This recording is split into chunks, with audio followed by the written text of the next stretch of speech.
Le bain est un moment privilégié dans la vie quotidienne du tout petit. C'est avec son parent qu'il doit être pris tous les jours car c'est un moment sensorimoteur mais aussi d'échange privilégié avec son parent.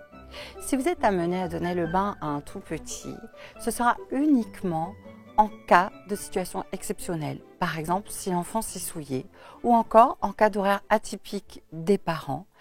Et en aucun cas, vous ne donnerez le bain à un enfant s'il présente une hyperthermie.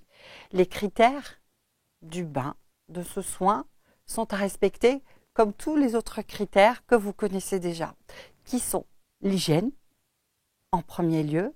Donc il est question de pouvoir offrir à l'enfant un moment de soin qui permette de protéger son état cutané et d'avoir une bonne hygiène corporelle, tout simplement.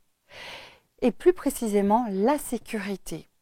Au moment du bain, il est vrai que pour le nourrisson, les forts risques sont ceux de noyade, de chute, mais aussi de choc hyperthermique. On peut encore avoir un critère de risque électrique dans une salle de bain, par exemple. Donc vous êtes appelé à avoir la plus grande vigilance. Quant aux autres critères, il est toujours question de respecter pour le tout petit son confort, mais aussi votre ergonomie, l'économie et bien sûr toute forme de respect de ses besoins, être à l'écoute par exemple de sa pudeur pour un enfant un peu plus grand.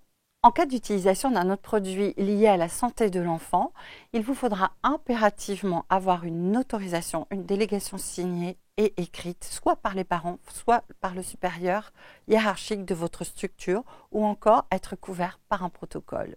Le seul produit qui peut être utilisé sans ordonnance est le liniment, par exemple, pour protéger la peau du siège de bébé et éviter toute formation d'érythème fessier.